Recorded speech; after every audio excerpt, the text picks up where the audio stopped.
Hi, I'm Skip Nipper. Welcome to Skip's Corner, the podcast where I tell you about not only Nashville's great baseball history and traditions, shot to right, a one-hop liner, but certainly about its past. And you will hear a little bit about its present and future, too. Yes, he can. It makes the waist-high catch. There are great stories about Tom Wilson Park, Herschel Greer Stadium, Sulphur Dell, and the players, coaches, and fans who love everything about baseball. And every once in a while, you will get to hear from a special guest who will share their fondness and even passion for the great game. The high fly ball down the right field corner, going way back, hits a lead-off home run. I hope you enjoyed the last episode of Skip Nipper's Baseball History podcast. Part 2 is coming up, and I know you'll enjoy listening to Keith Wood talking about that great Negro League's baseball team, the Memphis Red Sox. Well, Mike, why not Nashville and Memphis going into that league and instead Birmingham and Memphis? I wonder at one time whether it was the train service that could get them there, a little easier than coming to Nashville, or do they didn't want to go north, or were the conditions? No, I really, that one, I can't answer the question because, focusing on Memphis always sits in the shadows of Kansas City, and Memphis sits in the shadows of Chicago. And I think being on the Mississippi River for Memphis, that connection is pretty strong. I think there was a connection between Kansas City and Birmingham that was much stronger than I'm aware of. Now, at the same time, Birmingham becomes Memphis's major rival, even throughout the Southern League. If you look at the Southern League in white baseball, Memphis, the Chicks and the Barons, that's going to be predominantly their major rival. You can see that if you'd study professional football or other professional sports, Memphis and Birmingham sort of have this interesting rivalry. For me, those are the dynamics. But the fact that Memphis sitting on the Mississippi River, when you talk about the Great Migration, moving up, you'd go to St. Louis and then into Chicago, and then from there spreading out to Cleveland or Detroit, that puts Memphis in a spot that's right on the river, and the flow of African Americans from the South to the North. And really that's the Negro League era, right? The first Great Migration, the second Great Migration. To be honest, I'm not as familiar as where the Black community in Nashville would go. I would sort of probably think like to Louisville and then maybe to Columbus or Cleveland. Yeah, Louisville was close. Evansville, Indiana, that was another one that was pretty close, but that had some kind of rivalries going. I think Louisville from the beginning. Louisville, Chattanooga. The Malloy Conference is in Louisville this summer. I'll be up there. So I'm looking forward to heading up to Louisville. My wife's going to go with me. We're going to make it a nice, fun trip. I'll probably speak at the conference on the Red Sox. And my wife will get a chance to shop. We've been to Louisville with some baseball tournaments with our youngest. It's a great place to hang out. Great town. I was at the one in Birmingham a couple of years ago. In fact, Henry Kimbrough's daughter, Dr. Harriet Kimbrough Hamilton, and I actually took the car down together. So I heard Henry Kimbrough and Negro League stories for over 3 hours going down, and then I heard more coming back a few days later. Yeah, we had a great time. She's a wonderful person. And if you don't know, sometime in a few weeks, she's having the premiere of a documentary at Negro League's baseball in Tennessee. We talked a little bit about Martin Stadium, but I don't think enough. Tell me about Martin Stadium. Martin Stadium, like we said earlier, opened up as Lewis Park, and it was on the cutting edge. The Chicago Defender talked about it as one of the preeminent amusement parks for the Black community in all of America. Originally, it had tennis courts and croquet courts on the side lawn. It seated, I think, 3,000 to 5,000 early in its early iterations.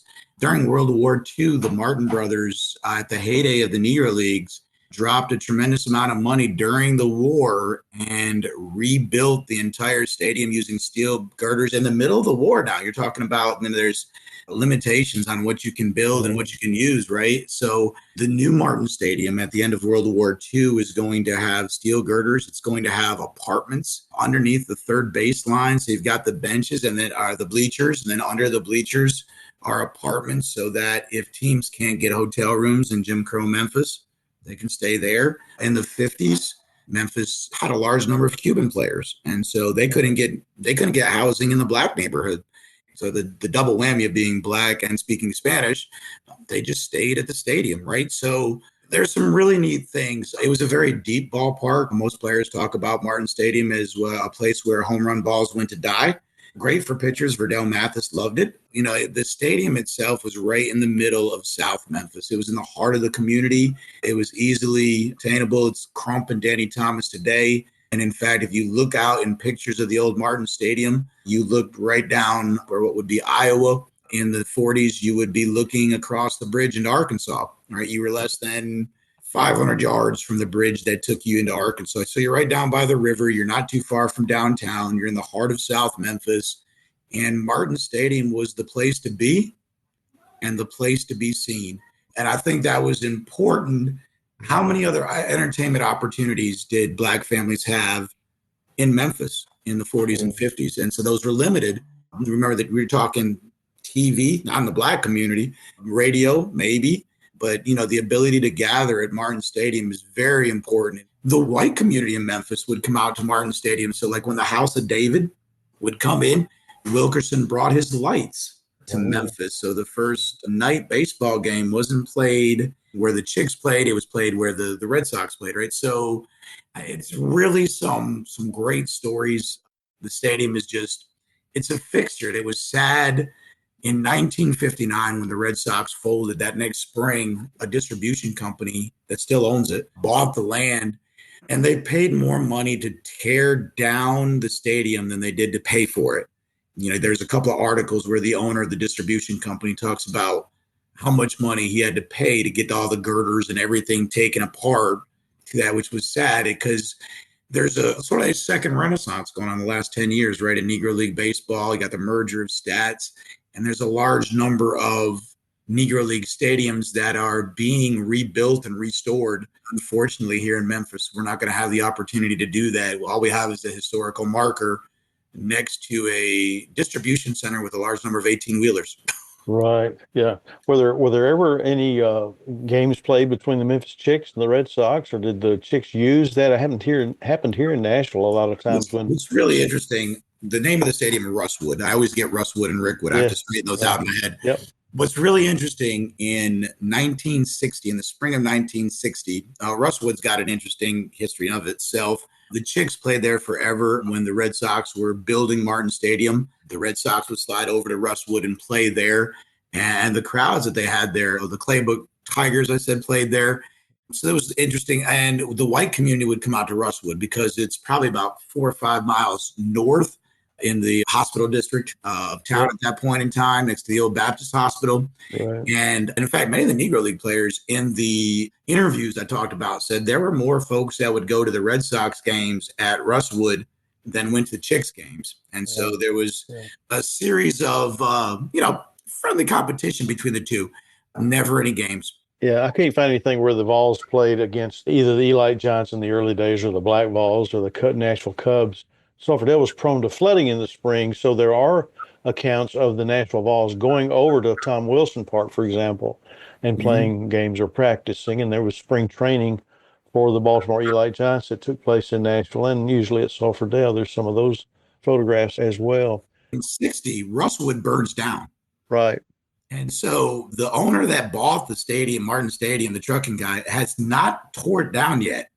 There was not one piece of evidence that I could find anywhere that the owner of the Chicks were like, let's slide over to Martin Stadium 5 miles away and play there. Unlike what you're talking about in Nashville, that was a faux pas, would have never even been considered. And so that's a sad piece of it, but it explains how stringent Jim Crow was in Memphis in 1959. Right. That's a sad testament to that part of our history too. 1938. Okay. Tell me about the Red Sox in 1938. All right. So in 1938, the Cincinnati Tigers had just folded because W.S. Martin had still remained prominent in the Negro Southern League, using Memphis's minor league team, which we actually call the Cubs periodically, to play in the Negro Southern League. Understood that when the Tigers went down in Cincinnati, he purchased the entire roster. And so he bought the team, which means the entire roster comes here. And include that is double duty Radcliffe is going to manage. That team's going to bring Porter Ankleball Moss in there with a number of other players.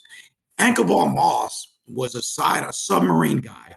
And the ball, it looked like it went below his foot because as the mound is curved, when he went down, the ball looked like it was coming from underneath his shoe when he released it. And Love it.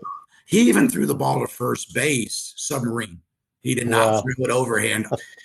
He was actually killed on a train ride coming back from a game with the Nashville franchise. I'm not sure which iteration it was, but they won the first half.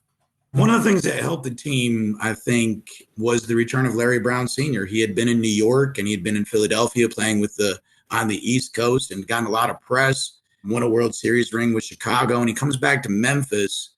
He solidifies the defense by getting behind the plate, allowing double duty Ratcliffe to no longer have to be double duty. He can actually just pitch. And so that allows him to manage and pitch, strengthening the roster. They win the first half of the Negro American League season very handily, almost fall apart on the interim. They go and play in a tournament in Kansas and they do well. But then while they're barnstorming around, these guys, I think, get tired in the dog days of July and August. And in the second half of the season, they're like in third place, right? So, but the way Negro American League works, the Atlanta Black Crackers, there's an interesting name for you. The Atlanta Black Crackers win the second half. The Red Sox had won the first half. And the first two games are played in Memphis, that Memphis wins handily.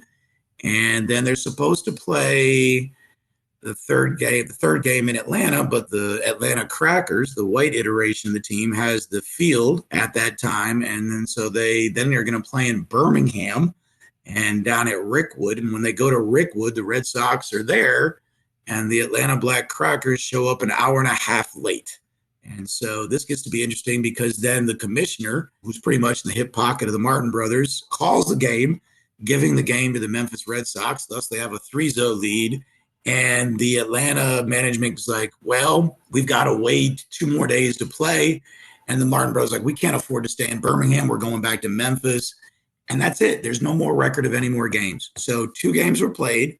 1 was forfeited. And everything that I can read, Chicago, the only place I can't see this is Atlanta. Atlanta never declares Memphis the champions. So interesting enough, Memphis's 38 team wins, but Atlanta to this day doesn't acknowledge it. It's wild, right? So, but that's the team. And they were good. There was one of the guys that was a home run hitter that was right up there with Josh Gibson for a couple of years. I chronicle 9 positions, or actually I think there's like 12 or 15 positions. Because remember, Negro League rosters only had 15 or 16 guys. Right. Like if you were pitching, you were playing the outfield too, buddy. Right. You're not just doing 2 innings and going and waiting a week to play again. But yeah, that team was really good. Now, in the interim between the first and second half, they actually traveled to New York and they played like a 8-game series with the Homestead Grays. That took its toll. They went 0-8. The Homestead Grays were that good in 38. So maybe that was part of explaining why they got back in the second half and fell apart. But for the city of Memphis, this past summer, the Memphis Redbirds actually recognized the 1938 team and put that up on the outfield wall. So the AutoZone Stadium now has the 38 championship banner up there, which wonderful is awesome, right? It's recognizing how important the Red Sox were to the city. Yeah. All right, tell the story about Charlie Pride and the Birmingham. Oh my gosh! I mean, got to be a Nashville guy talking about Charlie.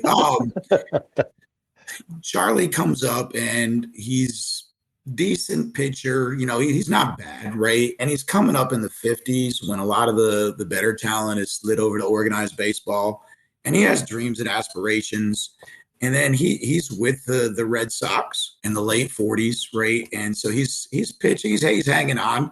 And what's really the best story with Charlie Pride is he wasn't really getting it done, and the Red Sox needed a new team bus. And so he was traded to the Birmingham Black Barons for a bus. And so he is the only player that we can note in all of organized or Negro League baseball that was ever traded for a bus. One of the managers for the Red Sox was actually told Charlie, because he had his guitar and he would sit in the back of the bus on road trips between cities, and when they were barnstorming, making the loop, going around the horn, like they would say in Negro League baseball, playing in all the small towns. And he was like, you know what? You probably should stick to this good singing gig because you're a little better at this I'm not sure he took that very well. You know, he did get a cup of water with the Mets, right? He was down in Port St. Lucie in spring training. But obviously, the story of him being traded for a bus is, I think, what you were looking for there, Skip. Yeah, and I know Joe Engel, that owned the Chattanooga Lookouts for so long, was a marketer and would do things like that. And it was part of the attract to bring fans into the stadium. I mean, just keep the name out there. This was not that case. This was not a marketing. This Was a financial need. This was a financial need. The Red Sox never missed a payday. Like, this is one thing. Like, if you talk to Double Duty, and Double Duty jumped teams a lot, as did many other Negro Leaguers, because when the money dried up, then you had to go somewhere else. Right. But the Martin brothers never missed a check. Everybody and their brother will tell you that. And in fact, if you stayed in Memphis in the off season, they would give you a job. All four of the brothers were doctors. Right. So they would put you to work at one of their clinics or somewhere around town at a drugstore. Like, you would have a position. But that being said, they also were the cheapest. Their contracts were the absolute worst in most of Negro League baseball, right? So you always got a paycheck, but your paycheck was small, right? So it's a double-edged sword, I guess. That's a savvy businessman, I think, that on the team. But the difference is, I think the Memphis Red Sox were solid because of the occupations of the owners. Now, there are other teams like Nashville. I'm not so sure that Tom Wilson ever missed a paycheck, but he was a numbers guy. Yes, he was an entrepreneur and on the bus line, and trolley line, the gas station, all those kinds of things, even built his own ballpark. But his paychecks that went out on Friday or every other month or whenever they did, I'm not so sure everybody got their paycheck every time they were due. But I think many cases of that. Gus Greenlee is, like, obviously the best known for being a numbers guy. Yep. You know, the respectability of the Martin brothers, right? They all graduated from Maher on the campus of Tennessee State University. That's still the preeminent Black medical university in the country, right? Exactly. And in fact, there's, from what I understand, W.S. Went, who's the oldest, he paid for JB, and then JB paid for AT, and then AT paid for BB. And so they took turns. And there's another story I've seen here that WS paid for everybody. Couldn't figure out which one was true, but the brothers took care of each other. And then in turn, they took care of the community, right? And so I think that's important, that at a time when, if you were a Black man and you were looking for a job, there weren't a lot of positions that white Memphis was going to provide for you.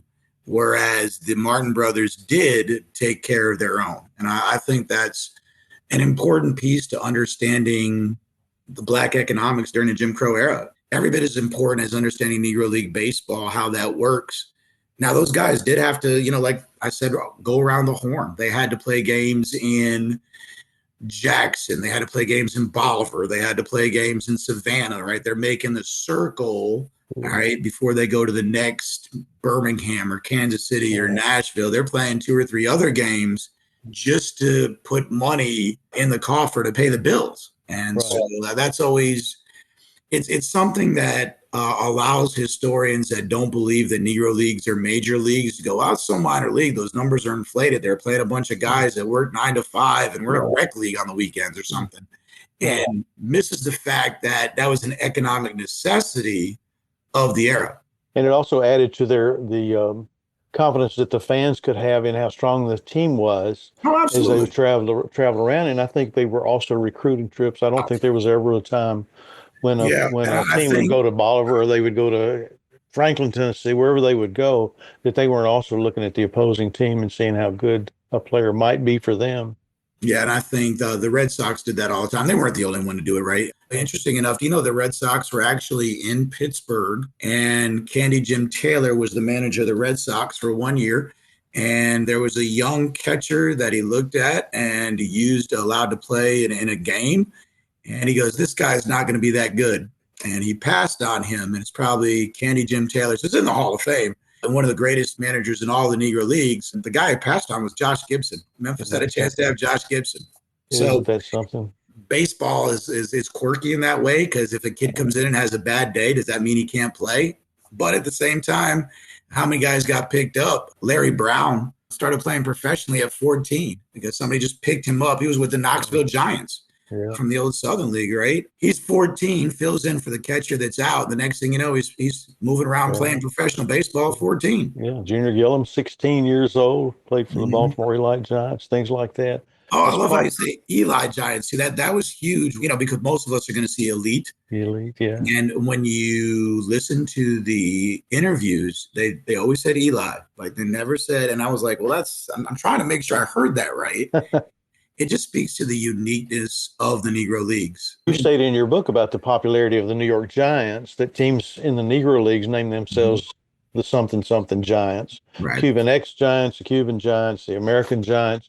Butch McCord, who lived here in Nashville, passed away about, I think, 11 years ago. I would go into his living room, which was right down from Fisk University, Meharry College is right there. And he would talk and talk and talk about all the things that were going on when he signed with the Baltimore Eli Giants in 1947. And it seemed like one year played with the Chicago American Giants, and he would say things like that the Giants was kind of like a club name for the African American community. And he was so good about telling me. And I made the mistake one time of saying, "Tell me about the elite Giants." And he said, "Young man, let me stop you right there. It's pronounced Elite." And so I've always corrected people. Not that I'm correcting you, but I told people that story based on what Butch told me. He was a wealth of information. And I think, when you talk about during World War II, there was the limitation on tires and oil, and Negro Leagues went back to riding trains a lot. Yeah. It sort of killed the around the horn. The schedule was shorter. Budgets were a little tighter. But, the camaraderie, if you want to talk about paralleling organized baseball, white baseball's been riding trains forever, right, at this point in time. And the Negro Leagues are doing the same thing. Just some really great stories. Porter Moss, like I said, was on his way back from Nashville. And he actually gets shot over a card game between Nashville and Jackson. And when they get to Jackson, to give you an idea of what the times were like, the doctor on the train was like, I'm not helping him. And it was a white doctor who refused service to Porter.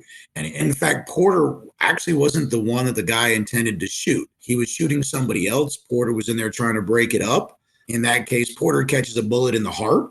Now, when they get to Jackson, so on the train, if he had got medical assistance on the train, most medical folks say that he probably would have survived.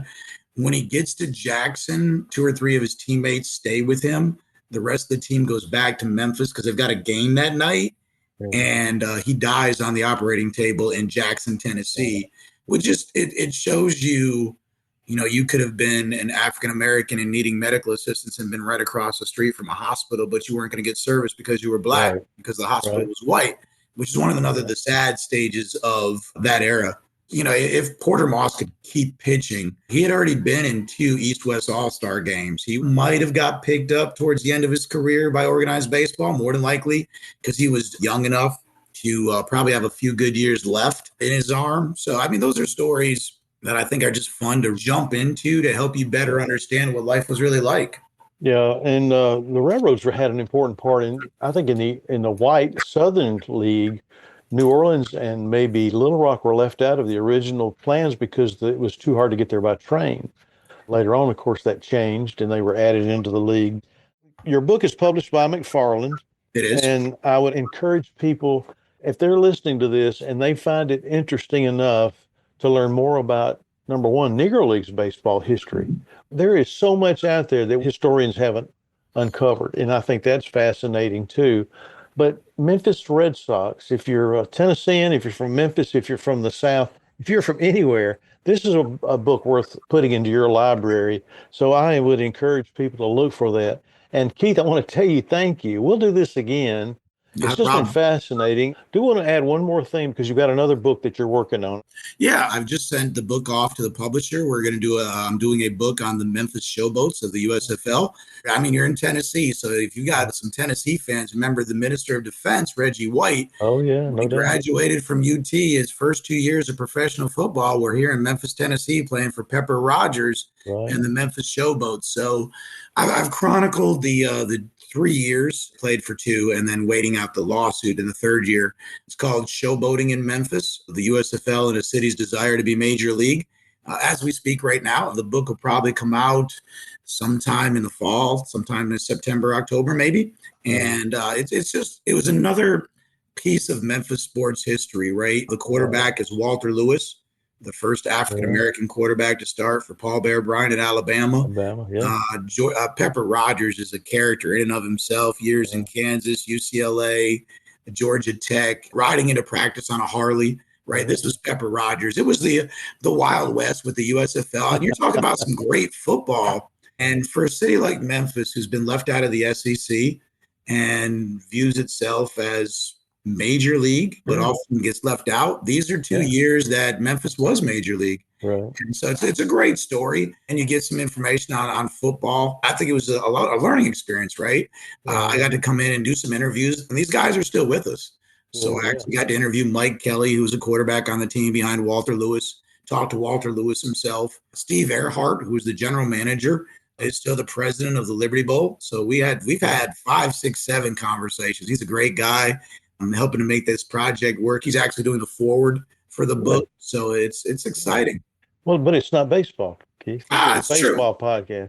No, now my next project is going to have your interest. Now, you said I was from Schenectady, New York. There was a Negro League team in Schenectady, New York called the Mohawk Giants. And that's my next project. So I think I'm jumping in. I'm doing a lot of reading right now on more stuff than I learned in high school, in my high school history class about my hometown. And that's great. Hopefully I can get that to you before too long. Yeah, the rabbit holes, though, for studying and researching are just never ending. Never ending. Well, as I said, it's a National Baseball History podcast. I'm glad to be able to include Memphis. And I think, mention a couple of names like the Black Vols, the Nashville Cubs, the Eli Giants when they're in Nashville, Tom Wilson Park, and Sulphurdale, and, of course, Turkey Stearns, who played that 1922 season, I think, with Memphis. It's been a pleasure. I love talking baseball, and I love from all areas, and I want to do it again with you, especially when you get into this Mohawk Giants research project, but certainly before then, and we will look forward to that. Skip, appreciate you. Thanks for having me on today. Thank you.